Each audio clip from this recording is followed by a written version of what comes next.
Hi, this is David from David's Hair Design, and I'm starting off this video a little bit different because before I even go ahead and watch it, I just need to apologise.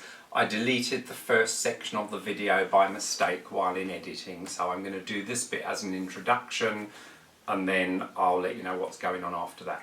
So I had one of my clients in the chair. Her name's Donna. She's my barber. She does my hair, and she's got a barbers in Benfleet called Jackson's Barbers.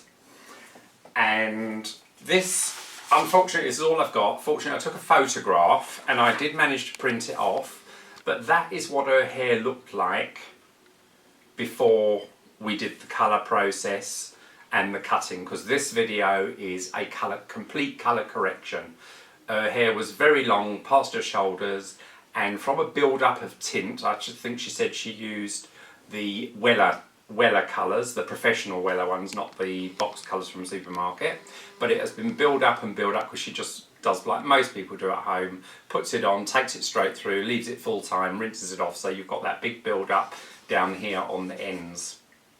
Right, so to start off with, we actually are going to remove her colour with the Leyton House colour remover. It's part 1 and part 2.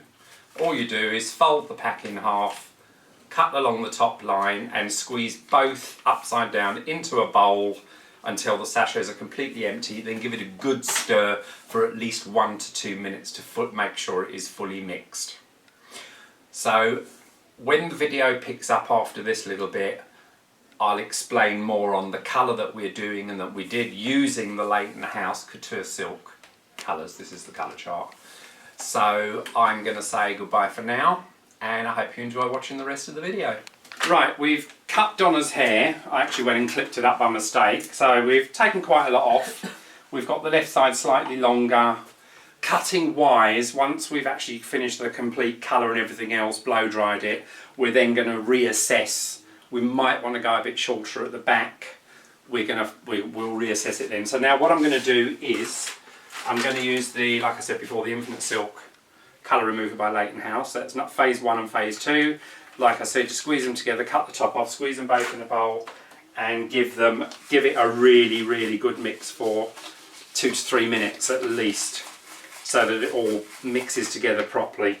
It doesn't smell very nice, but that's part of the job, I suppose. And I've lost my comb. Right, so what we're going to do is start at the back. So we just take a section of hair, clip the rest out of the way, and we are really only going to put it on where the colour is, but it will not touch the natural colour of the hair. All it is designed to do is to remove colour pigment from colours that have been put on the hair, so it shouldn't touch the natural colour of the hair. So you just take a bit of hair, brush it on, just make sure you work it through really well. Take another piece on the other side, take it straight through. You can do the same thing, and I know a lot of hairdressers do. I've seen Guy Tang do it on his videos, where he actually uses a mild bleach maybe to strip a colour out. But I'm thinking of condition, even though yes I do use Olaplex, I would still rather use the colour remover. It's just, I think, a preference with a lot of hairdressers. So what we'll do is work through the whole head. As you can see, I'm leaving about 1 centimetre from the root because Donna did her colour about 6 weeks ago, so I'm going to roughly gauge the hair has grown that much, so we don't need to put any colour remover on there because that's a natural colour. So we're just going to carry on doing this through the whole head. I'm going to cover it in a plastic cap and push her under the climber zone for 10 minutes, and then we'll come back and see how much the colour's actually lifted out. Right, so we have taken the colour out of Donna's hair. We had to do it twice. After the first colour remover, we rinsed off, shampooed about 3 times with a clarifying shampoo, towel dried it, and then put a little bit of 10 volume, which is 3% peroxide, on different places, and it did go slightly darker again, which then means there is still colour pigment from the old colour in the hair. So we did the whole process again, under heat for 20 minutes, shampooed it 3 times, did the colour detector, which is the 10 vol 3%, and this is now the colour blow dried. We haven't actually put any tint on it yet, we haven't actually done the colour we're going to go, and this is the colour it has come out, which when we are looking on the colour chart, we actually want it somewhere about there, and at the moment we're more on an 835. Whether it actually shows up in this lighting and on a camera, I'm not quite sure, but that is more the colour we're aiming for, with the red undertones and the gold undertones. So I'm going to get going on the roots, and because the roots are still the natural colour, I'm using 735 on the roots. I'm going to put that on the roots. I'm going to leave it for about 15 minutes, see what that's doing, and then I'm going to run the colour through to the ends. But I'm most probably just going to use a base 7, which is your medium blonde on the colour chart, because after a colour correction and using a colour remover, you should always go 1 to 2 shades lighter than what you're aiming for. Otherwise it just runs the risk of going back dark again, and we've just done all the last couple of hours of work for nothing. So I'm going to get going doing the roots, and then we're going to take the colour through to the ends, and we'll see where we go from there. So what we've done now, I've done the roots where we didn't need to remove colour, so that was Donna's natural colour, and I've actually used the target colour for that, which was 735. But because the colour will take really quick over the hair that we've removed colour, we don't want to go much darker than what it is. So what I've mixed is a light blonde. I'll just get the colour chart out. What I've mixed together is a base 8 with a base 9, and we should come out somewhere up there when we're finished, with the red showing through, so it'll still be quite a warm, and it'll have different tones running through it anyway. It won't come out one flat colour, and being slightly darker on the root will give us that shadow root effect where it will look a lot more natural.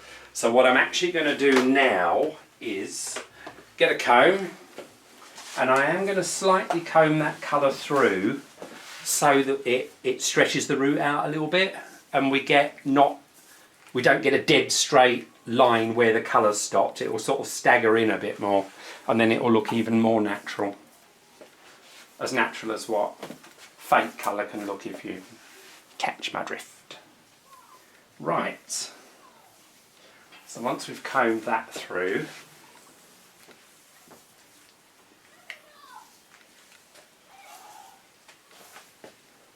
let's just comb it through that way. Just make sure it's through. I'm sure Donna can actually feel the comb. Can you? Yeah, feel the comb on her head. So you're a bloke. Sorry? So you're a bloke. Yeah, a bloke. And the skin grows back after a while when taken off with the comb. Right, so all I'm going to do now is fairly large sections, like so. Take one of your clips, get a nice straight part in, even though it is quite a big section. And then all I'm going to do is overlap slightly and just rub the colour through. Make sure it's really worked well. You can spread the hair out a bit so that you don't miss spots. And because it takes really fast, it's got to be put on really quick. And it could only be 5-minute process time, as opposed to your usual 20 minutes, half an hour, however long you leave your colour on for. So I am going to carry on putting the colour on, and we'll give it a couple of minutes and come back and right, we've completely finished. What we did was, like I explained before, I did the 8.0 and 9.0, put that on, and it was literally, what, 5 minutes, and it started to go dark. So we took it off. It has gone a little bit darker than we wanted. So what I've done to counteract that, I'm just going to turn Donna's hair. It's very sensitive. We've done 9 shampoos today. Brain waterlogged. So what we did, just through this side, were a couple of very fine hand-painted baby lights, just to give it the appearance of slightly lighter. But as the hair gets washed, the colour build-up will also fade down a bit, so it will fade up that bit lighter and then we'll be exactly where we want. But overall, from start to finish, I know a lot of people are most probably going to look and say, but it doesn't look much different colour-wise. Go to the beginning of the video and have a look and see how black the hair was, and then fast forward to the end so you haven't got that 20-minute between the first bit and the second bit of the video, and then you will see. You can also look on my Instagram account, which is David's Hair Design 50, and I'm going to put a mirror image photo on so that you can see the difference. And now what I'm going to do is the sun's setting, but we're quite lucky the sun sets over our back garden, so we're going to quickly go out the back and have a look in more. This is the colour outside. It is starting, the sun's setting, so it is getting a bit dark, but as you can see the colour is a lot lighter, and we've got those lovely warm golden coppery mahogany tones. And if you actually look on the left hand side where the longer side is, you can really see the baby lights come into effect there. So if we actually lift up a little bit of hair, you can see there and through that side. So all in all, it's been 4.5 hours, but we got there in the end. So anybody else trying this, persevere. It does work out, even though I did get a little bit stressed out in the halfway through. So that is another video for my YouTube channel, and don't forget you can look on my website davidshairdesign.co.uk, and I've also got my David's Hair Design 50 for my Instagram account, so I'll post some pictures on there for you to see as well. And this is Donna and myself saying bye.